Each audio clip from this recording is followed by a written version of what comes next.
राधे राधे दोस्तों, क्या आपके घर में भी बिना कारण तनाव रहता है? बच्चे बात नहीं मानते, पति पत्नी में छोटी छोटी बातों पर कलह रहती है, बहुत मेहनत करने के बाद भी जीवन में श्रेय, सम्मान या कार्यों का फल नहीं मिलता और बार बार प्रयास करने के बाद भी घर में सुख शांति टिक नहीं पाती, तो अधिक मास में शास्त्रों द्वारा बताई गई ये बातें आपके जीवन को बदल सकती हैं। क्योंकि शास्त्र कहते हैं मनुष्य को वास्तविक सुख उसके पुण्यों से ही प्राप्त होता है, बिल्कुल एक बैंक बैलेंस की तरह। जितना अधिक पुण्य उतना अधिक सुख और जितना अधिक पाप उतना अधिक दुख। और शास्त्र ही हमें सही मार्ग दिखाते हैं कि कैसे पुण्य प्राप्त करें और कैसे पापों का नाश करें। इसीलिए इधर उधर की भ्रमित करने वाली बातों में भटकना छोड़िए और अपने सनातन शास्त्रों से जुड़िए, क्योंकि वहीं से जीवन को सही दिशा, शांति और वास्तविक सुख प्राप्त होगा।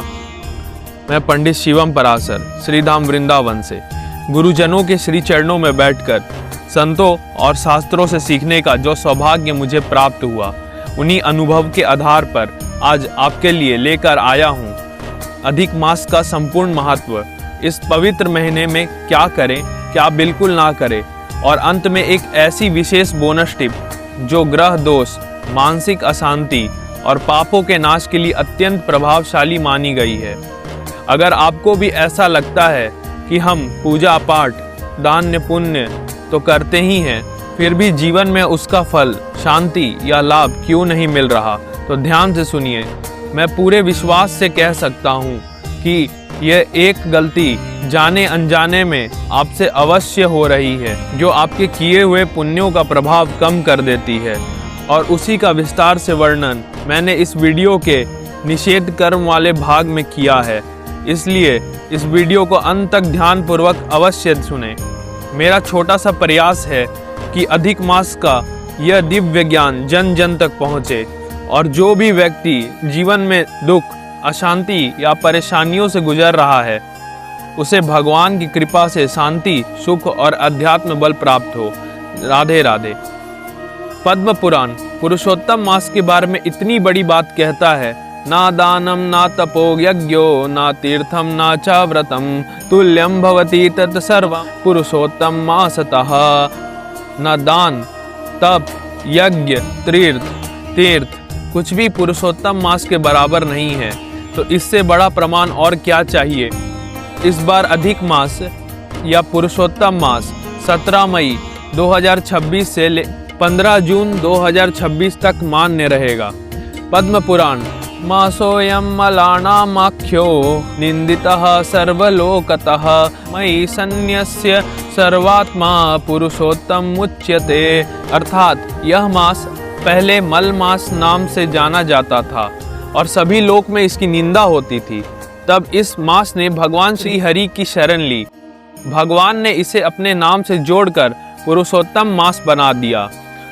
हिंदू पंचांग चंद्रमा पर चलता है। एक वर्ष यानी कि एक चंद्रवर्ष 354 दिन का होता है, जबकि सूर्य वर्ष 365 दिन का होता है। हर साल लगभग 11 दिन का अंतर रह जाता है। यही अंतर 3 साल में 30 दिन यानी कि 1 महीना बन जाता है। इसे अधिक मास कहते हैं। शास्त्र में यह भी है, असंक्रांति मासोऽयं मलमासा पर कीर्तितः सर्वकर्म विवर्ज्यः स्यात् निंदितः सर्वकर्मसु। जिस महीने में संक्रांति नहीं होती उसे मल मास कहा गया है। यह महीना सामान्य कर्मों से रहित माना गया है और उन कर्मों के लिए निंदित बताया गया है, पर इसके आध्यात्मिक लाभ बहुत हैं। इस महीने में क्या करना चाहिए, आइए शास्त्र से जानते हैं। इस मास के बहुत उत्तम लाभ बताए गए हैं, तो थोड़ा ध्यान से सुनिएगा। पद्म पुराण उत्तरखंड मासानां पुरुषोत्तमोऽयं सर्वपाप प्रणाशनः विष्णोः पूजन मात्रेण सर्वसिद्धि फलम लभेत। यानी यह पुरुषोत्तम मास सभी पापों का नाश करने वाला है।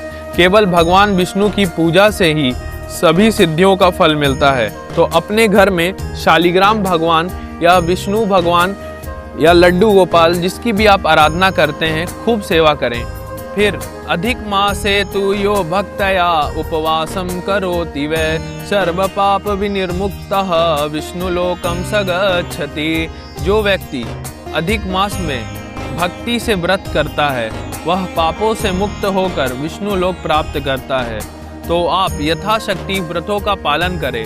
सबसे बड़ा व्रत है भगवान से जुड़ना और उनका निरंतर स्मरण करना और नाम जप करना। फिर तीसरा लाभ यह है, श्लोक स्कंद पुराण वैष्णव खंड में लिखा गया है, एकोधिक मास व्रतो वर्ष पूजातिरिक्त फलः। सिर्फ एक दिन का व्रत इस मास में पूरे साल की पूजा से ज्यादा फल देता है। फिर चौथा लाभ स्कंद पुराण यह बताता है, अधिके मासी यद्दत्तम दानम पुण्य विवर्धनम अनंत फलम आपनोति नात्र कार्य विचारणा। अधिक मास में दिया गया दान अनंत पुण्य देता है, इसमें कोई संदेह नहीं। जरूरतमंदों को वस्त्र, भोजन, दवा, गौशाला में चारा यथा सामर्थ्य जरूर दान करें, क्योंकि इस बार ज्येष्ठ मास भी रहेगा तो जल दान की विशेष महिमा है, जो मैंने पिछले वीडियो में भी बताया था, उसे आप जरूर श्रवण करें। श्रुत्वा भागवतम भक्तया अधिके मासे मानवः सर्व पाप विनिर्मुक्तो विष्णुलोकम स गच्छति। तो पांचवा लाभ यह है, जो मनुष्य अधिक मास में भक्ति पूर्वक श्रीमद् भागवत का श्रवण करता है वह सभी पापों से मुक्त होकर विष्णु लोक को प्राप्त होता है। अगर आप कहीं जाने में असमर्थ हैं तो मोबाइल या टीवी पे खूब कथा सुने और उसका मनन जरूर करें, स्पेशली भागवत जी रामचरितमानस का। फिर छठा लाभ, अधिके मासे यत् स्नानम तीर्थे पुण्यप्रदम स्मृतम कोटि जन्मार्जितम पापम नाशयत्येव तत्क्षणात्। अधिक मास में तीर्थ स्नान करोड़ों जन्मों के पाप नष्ट कर देता है। तो प्रयास करें कि इस बार वेकेशन में कोई तीर्थ यात्रा अवश्य करें।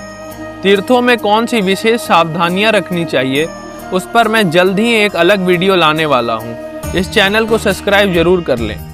और अगर आप किसी कारण तीर्थ जाने में असमर्थ हैं तो मानसिक तीर्थ यात्रा करें, यानी उस तीर्थ की वीडियो, कथा या दर्शन देखकर ऐसा भाव करें कि मैं भी भगवान के दर्शन कर रहा हूँ, स्नान कर रहा हूँ, संतों की सेवा कर रहा हूँ। क्योंकि कलयुग में एक विशेष महिमा बताई गई है, मानस पुण्य होई नहीं पापा, अर्थात मन से किया गया पुण्य भी फल देता है। इसीलिए श्रद्धा और भाव से किया गया स्मरण भी अत्यंत फलदायी माना गया है। अब आते हैं इस वीडियो की बोनस टिप पर। अगर आप मुझसे पूछे कि अधिक मास में ऐसा कौन सा एक उपाय है जो ग्रह दोष, मानसिक अशांति और पापों के नाश के लिए अत्यंत प्रभावशाली माना गया है, तो पद्म पुराण उत्तरखंड इसका उत्तर देता है।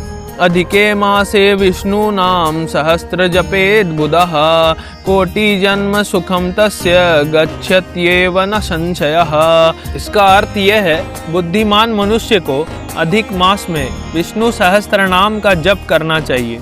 ऐसा करने वाले व्यक्ति को करोड़ों जन्मों का सुख प्राप्त होता है, इसमें कोई संदेह नहीं। अगर आप संस्कृत ठीक से नहीं पढ़ सकते तो मोबाइल से इसका श्रवण करें और साथ में श्लोकों को देखते जाइए। विश्वास मानिए, कुछ ही दिनों में आप स्वयं सीख जाएंगे।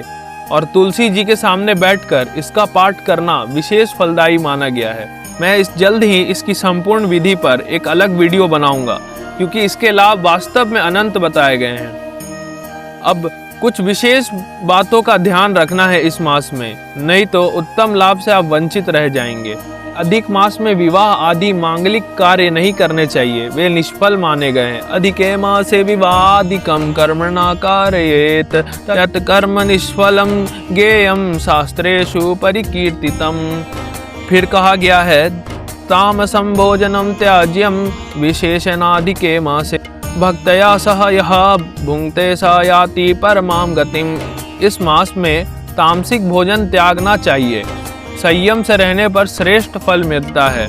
मैंने बताया ना, अपने बैंक बैलेंस को हाई कर लीजिए। इस श्लोक पे विशेष ध्यान देना है। निंदाम क्रोधाम तथा मिथ्याम त्यजेदधिक मासिकः भक्तया समाचरण धर्मम लभते परमां गतिम। यानी निंदा, क्रोध और झूठ छोड़कर धर्माचरण करने से ही परम फल मिलता है।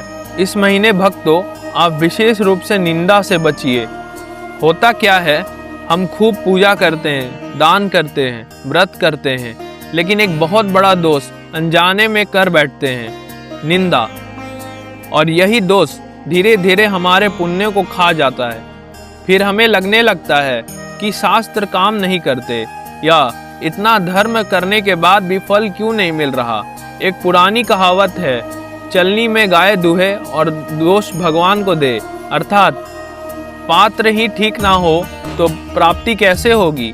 अगर हम अपने मन को और वाणी को शुद्ध रखें तो धर्म का पूरा लाभ अवश्य मिलेगा। इसलिए प्रभु से प्रार्थना करें, हे प्रभु मेरी वाणी को ऐसा बना दीजिए कि मैं किसी की निंदा ना करूं और ना ही किसी की निंदा सुनूं। और विशेष रूप से पर धन, पर चर्चा और पर स्त्री से स्वयं को दूर रखें। शास्त्रों में इन्हें पतन का बहुत बड़ा कारण बताया गया है। फिर अगला निषेध कर्म यह है, तामसम भोजनम त्याज्यम विशेषेनाधिके मासी भक्तया सात्विकम अश्नाति सायाति परमाम गतिम।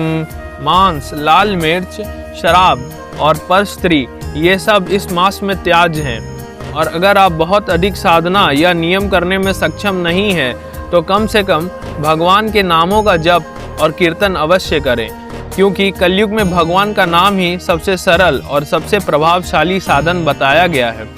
और इस दिव्य ज्ञान को अपने परिवार, मित्रों और परिजनों तक अवश्य पहुंचाइए, ताकि वे सब भी इस अधिक मास का लाभ प्राप्त कर सके और आप भी पुण्यों के भागीदार बन सकें। कहा जाता है कि पंडित से ज्ञान कभी खाली हाथ नहीं लेना चाहिए। तो अगर आपको यह जानकारी उपयोगी लगे तो दक्षिणा में चैनल को सब्सक्राइब जरूर करिए और बेल आइकन पर प्रेस कर लीजिए, ताकि सनातन धर्म, शास्त्रों और भक्ति से जुड़ी ऐसी दुर्लभ बातें आप तक सबसे पहले पहुंचती रहे। राधे राधे।